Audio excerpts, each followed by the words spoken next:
Bonjour, c'est Judith d'Astrologie et compagnie, le nouveau site. Avant, c'était les magies de la lune et maintenant ça s'appelle astrologieetcompagnie.com. Je vous propose donc une nouvelle série à l'intérieur de ce podcast. À l'intérieur de ce podcast, Les Murmures du Ciel. Une nouvelle série que j'ai intitulée Brève de Lune. On se retrouvera tous les jours à 6 heures pour le point sur la journée, sur les énergies lunaires de la journée qui vous accompagneront. Parce que la Lune, c'est ce qui est le plus proche de nous au total. Et c'est par la compréhension des énergies et de ce qu'elles vous font que vous pouvez le plus facilement engager ce dialogue entre vous et le ciel. Dialogue qui vous permettra de guérir, de grandir et d'être la personne dont le monde a besoin en ces temps si compliqués. Alors, bienvenue dans ce nouveau rendez-vous avec moi. Et j'essaierai d'être courte. Normalement, ça fait moins de 10 minutes chaque jour. En vérité, je voudrais que ça fasse 5 minutes, mais ça, c'est pas gagné quand même.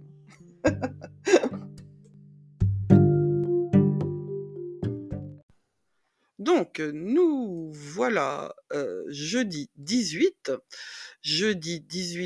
avril, avec une activité lunaire qui est toujours en Lion jusqu'à 14 heures. Il y a un vide de course de 14 heures à 16 heures et c'est tout, à peu de choses près. Il n'y a pas d'aspect. Et il n'y en a pas non plus demain, à part une opposition en toute fin de journée à 21h49. Donc en fait, jeudi 18 et vendredi 19, ce sont des jours qui vont être dédiés à prendre connaissance de ce que ça vous fait quand la Lune n'a pas d'aspect très précis.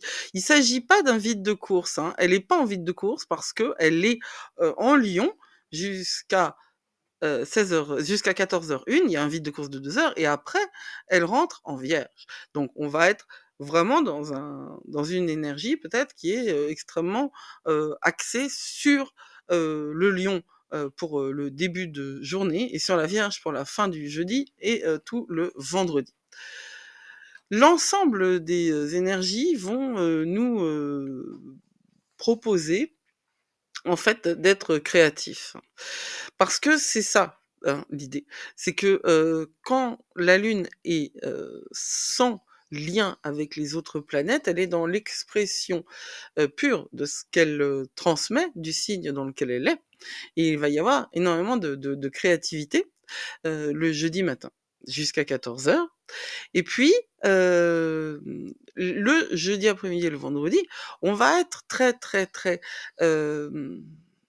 tendu, mais pas une tension négative, hein, portée à la concentration sur des activités axées sur les détails.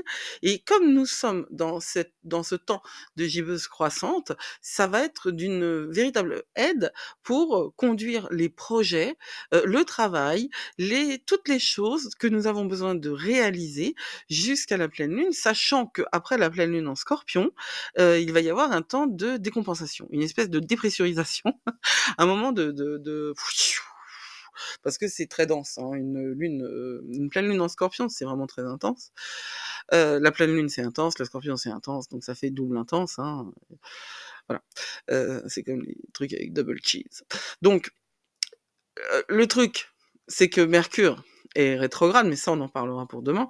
J'en parle déjà. Mercure est rétrograde et Mercure dirige la Vierge.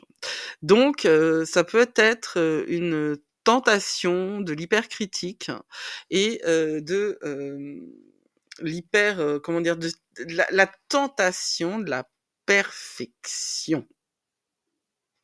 Alors, il va falloir se souvenir que ce qui compte, c'est d'être dans la course, de maintenir. C'est un marathon. Il y a des sprints dans la vie, mais là, nous sommes dans un temps de marathon.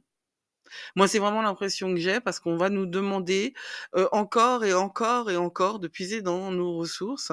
Ça fait 3 ans qu'on est dans une forme de marathon, ou 4 ans.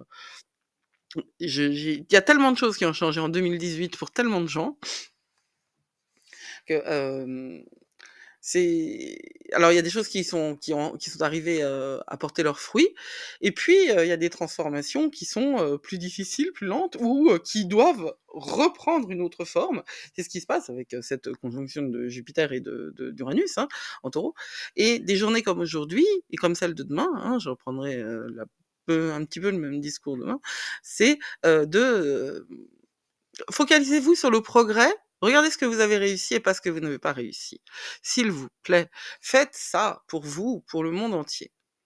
On continue demain là-dessus.